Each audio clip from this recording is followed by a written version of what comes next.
So 8 years at Yahoo, 4 years at Meta Platforms, more than a decade at Microsoft, though kind of like on different ends. 6 months ago, you walk in at Adobe. Good, you got it all right. What's the challenge that you're presented with when you walk through those doors on the first day? First of all, I'm greeted by a very passionate team who really cares about security. And then the second thing, as I dug deeper, even through my interview process, was Adobe is very much an AI-first company. Adobe has its own models, Firefly models. We have the entire AI stack, and we have to protect it all. It seems like even the other companies that you worked at in previous lives, Microsoft, Meta Platforms, these are now AI companies. But how is what you're doing at Adobe different than what you were doing at these other companies? Yeah, I feel like I'm pretty blessed with my career journey, so to speak, because when I was at Yahoo, I was doing identity for everyone. And at that time, Yahoo was the company. Then when I was at Skype, it was initially the consumer offering that I was supposed to be protecting, and then later on we added enterprise, which we know as Teams today. Moving to Meta, very much like their social offerings. And then at Microsoft, protecting two major clouds, Azure and M365. And now here we have three clouds, our document cloud, creative cloud, and marketing clouds, both for our consumers as well as enterprises. So I feel like it's coming full circle where I have gotten all these different diverse experiences, and now I'm get to leverage them all collectively. So here you are at Adobe, and it's your responsibility not just to keep the company safe, but to keep Adobe's customers safe. If you put yourself in the position of an attacker, what is it that you want from Adobe? Well, attackers are always looking for the best ROI they can get. Unfortunately, we are living in a world where it's a business for them. And when they look at not just Adobe, any industry, I would say, they are looking for exactly the same thing. Like, what can I get out from this company that I can sell and make money? So what are our crown jewels? That's where we start. Like, what are the critical assets that we are there to protect? Our customers are storing their brand assets, their creative assets. We are supposed to be protecting those. A lot of the marketing material. And how can we protect those assets? And also when customers are leveraging our AI stack, as I mentioned, we have to protect the entire AI stack. And with AI, there are lots of emerging threats. We have heard from a lot of panelists before, and Mandeep did an amazing job of covering some of the AI-related attacks. But like cross-prompt injection attack, XPIA as we call it, it's net new. It's like internet all over again. I don't know how many of you folks, I'm dating myself here probably. When we started with internet, it was like all XSS cross-site scripting. And we would wake up every morning with like, oh, net new XSS, let's mow the lawn. Then the next day, more XSS, let's mow the lawn. Now it's like with XPIA, the same thing. So what attackers are able to do is they can put certain prompts, either through the users or directly, and they can exfiltrate data. So that's net new attack because our LLMs do not distinguish between trusted prompts and untrusted prompts. So it's a fundamental issue across the board. So what could an attacker do with an untrusted prompt? So there was this one particular attack that a researcher showed a lot of attention on, where they were able to inject a prompt and exfiltrate a lot of sensitive data through that prompt from the backend systems, because the LLM did not distinguish between whether they should execute that prompt or not. It just went ahead, it took it as a command, and it executed. And it exfiltrated a whole bunch of data. So we have to come up with net new mitigations. Would you say that, you know, you've worked in a lot of different contexts in technology. Would you say that where we are right now, I think a lot of people would agree it's the most exciting place that we've been in a generation with AI, but would you also say that it's the most vulnerable place that we've been? Yes and no. And the reason I'm saying yes and no is if you decide to sit on a sideline and don't do anything about it, then probably you are in a more vulnerable situation. But if you are not sitting on sidelines, you are participating and you are very actively learning and adding mitigations and defenses throughout your tech stack, then probably not. And the playing field has always been this, I would say, unlevel for defenders. But now, if you are not going to use AI to your favor, it's going to get even worse. So I encourage people to participate. Well, you mentioned this idea of Adobe protecting the crown jewels of your customers. And just to remind everybody, 99% of Fortune 100 companies are using AI in an Adobe app right now. So whether or not you're seeing stuff that is created on Adobe's platform. Coca-Cola, Estee Lauder, IBM, Qualcomm, the list just goes on. YouTube creators are using it. When you talk about the risk of these crown jewels actually being accessed and shared at a moment where these clients don't want them shared, the risk, I think, to me, sounds like a lot of it lies with the customer and the end user and making sure that they are following safe and secure protocols. That's out of your control. Well, the basic hygiene for security, nobody can contest that. Everybody has to follow that, whether it's customers, whether you are a supplier. And the whole supply chain issue that we have been talking about, that all comes into play. Because at the end of the day, we as Adobe, we also have suppliers. And when there are any breaches, we depend on them to make sure that they notify us. So we can go and immediately patch our systems. You heard from the first panel that at the end of the day, the pace at which you can react and respond, it really matters. So that basic hygiene, even for our customers, is really important. Because if they are not going to patch their own systems, and one of the examples I'll give you, this is for the Gen AI agents.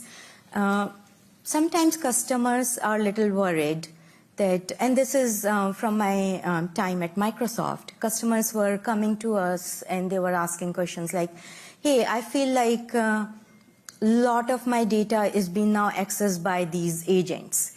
I'm like, well, you need to have the right access controls. Your obscurity cannot be the security.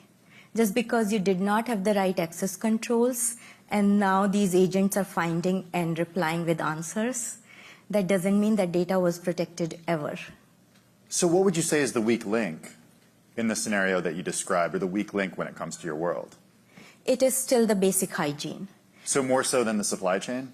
You're talking about, you say basic hygiene, you mean our own habits as human beings? Our own habits, how many people in this room, with a show of hands, have migrated to fish-resistant MFA?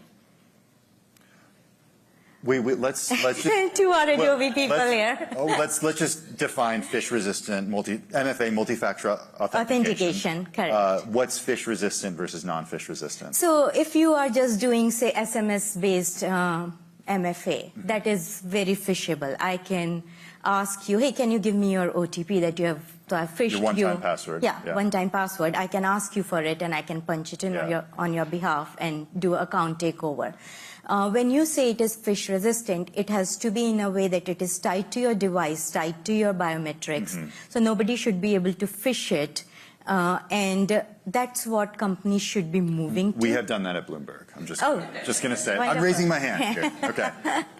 But there are a lot of companies that I use in my own world where it's still text messages over and over again. Yep. And that's out of our control. As customers, it's out of our control. As a large as a solution company, provider. Yeah. Can you go to a customer of yours and say you have to take this and make this phish resistant? Absolutely. For us to do business with you, is that part of building a resilient culture? That, and what we can also do is we can provide them the monitoring and alerting capabilities where we can show it to them that, look, these many of your customers or your employees got phished. And please, if you do not prioritize this is the risk you are carrying. So if we think about it then, if that's from the perspective of your customers and your clients, there's also the perspective of internally what you're doing at Adobe to build this culture. And when you and I spoke just last week to prepare for this, You talked a little bit about what the team does to try to essentially fool Adobe employees in order to get them to hand over their credentials as a learning opportunity. So talk a little bit about that, because that has to do with building a culture of resiliency and a secure framework. Yeah, a few notable things I want to share about this, because when I joined Adobe, coming from some of the other companies where I've seen different programs run for employee training, I found Adobe's program to be very unique. Because we do not do a phishing or anti-phishing campaign once a year that like many companies do. What we do is we do it throughout the year. And we take the flavor of the month or the week. Like if November was our benefits enrollment program, our phishing campaign was totally around that. And people were like, they had to really squint to see when it was us phishing or it was the real benefits email that they had to sign up for. So in December, we are doing something about, hey, here is a few iTunes card if you do this. And so we are keeping... Just a heads up, Adobe employees, it's not a real iTunes card. Yeah, don't fall for it. So what happens if they do fall for it? What's the training process then? Then we definitely reach out to them. We say, hey, you should not have clicked on this, and here is a little bit of a training program. Please go click on it, take this training for 15 minutes, and then next week they will again go through some of these phishing emails. So we are making sure that we are using AI to amp up our program too. Then second thing that we did as we were starting to learn about AI is the program we called AI Guild. So as part of that AI Guild program, we picked a small group of employees and we said, go free form, learn about AI. What can we do with it? How can we protect ourselves? And as a result, they came back with solutions like one of the solutions that they built. There they feed in the threat intelligence from our partners, the one that we ourselves gather, and they feed all of that threat intelligence, and then this tool reads all the indicators of compromise, like 100 plus, and they scan our entire environment. And within 5 to 15 minutes, it will tell us where the weak spots are, where we need to add more detections and patch immediately. So this whole thing used to take us days and weeks, and now it is in less than 15 minutes. So that's how we are using AI to go so much more faster. In your world and in the outages that you've experienced, why have they happened in general? I mean, each one is different, Yep. but what is typically the cause of an outage? And you know, we can include Adobe, we can include the previous places you've worked, but the caveats, you've only been at Adobe for 6 months. Most of the time, it is either a misconfiguration or a code change that wasn't tested for a certain edge case. And as a result, that edge case really happened in production, and then it had a domino effect, and it took down the entire system. So I think this is not the last time. This is not the first time. It will continue to happen. And we have to protect ourselves. How often is it an external actor, somebody or an entity trying to get something? I haven't lately seen too much of this caused by a nation state sponsored or something. It is mostly self-inflicted, I would say. Mm-hmm. But and that's where you argue that AI has a real opportunity to improve. Correct. Also, we heard a little bit about resiliency today, and we need to really focus on that. Like when we are providing services, we are exploring how can we not be just on one particular cloud? How can we go have our services be on multiple clouds? So that even if one cloud goes down, we have like 2 to 3 other clouds where we can fail over right away, and our customers do not see an impact. And you mean multiple cloud providers, so different companies like... Correct. You know, okay, so... Microsoft, Google, Amazon. Okay, so, and also those companies having locations in different areas, so they're resilient as well. Correct. Okay, so if you think about the culture of resiliency in security and safety that you're trying to build at Adobe, what is left for you to do? Like, where are the big areas that you want to focus on? You're 6 months into this. What do you need to do? My key priority is AI, and it has multiple elements to it. One is, how do we continue to secure the AI features we are putting in our products and services? We want to make sure those are secure by default, secure by design. So our customers do not have to think twice. They can just safely and securely use those features. The second thing is, how are we leveraging AI to defend ourselves? Because our threat actors are using AI left, right, front, center. And us not using it is not a good thing. So that's the second piece. And then the third thing is, we want our employees to be leveraging AI, whether it is vibe coding, whether it is building tools and services or agents, all of that. And it's my team's responsibility to provide the security guardrails as they are doing all of that. So how long does it take you if your team, or if a team comes to you and says, we want to use this new tool, we need you to create the guardrails for it? What's the process of doing that? We call it paved roads. It's a unique term we have come up with, because what we are saying is, really good that you want to build something new and you have come to us. Now, go build whatever you are building and we'll provide you guidance. But in the meantime, in parallel, we will build this paved road that you can speed on.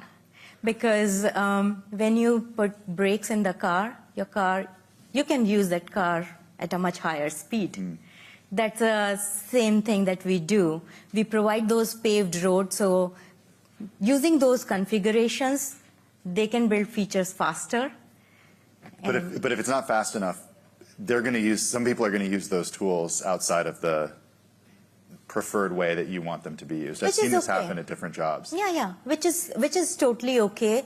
And actually we encourage it, because what it does is it builds that culture of security. Then they are not afraid to come to us. Even if what they want to do is totally not what we are providing off the shelf, we are like, we encourage you to do it. Let's still have a conversation, because we can secure whatever you are using. So we only have about a minute left, but I just want to end on you providing some ideas, some actions for the rest of the people here, everybody watching right now, given the experience that you've had and what you're doing at Adobe now, to build a culture of diligent security. What is the right way to do it? How do you build that framework? I would say, if you are not using AI right now, please go explore it, use it more. Whether it is for security, whether it is for speeding up whatever features you have, just pick one pilot project and invest a little bit more. The other challenge you might run into, which sometimes I also see with many other organizations too, is there is no single place where you can go and say, I will send my employees here, get them trained on AI and security. You have to spend time, you have to explore, get your hands dirty. Do not shy away from doing that. And you will learn a lot, you will enjoy. And I promise you will be the next person writing those blogs and writing those white papers. So please do that. And we need to collectively make all of this AI space more secure, because it's not going away. It's on to us to make it more secure for everyone else. Aanchal Gupta, Chief Security Officer of Adobe. Thank you so much. Thank you.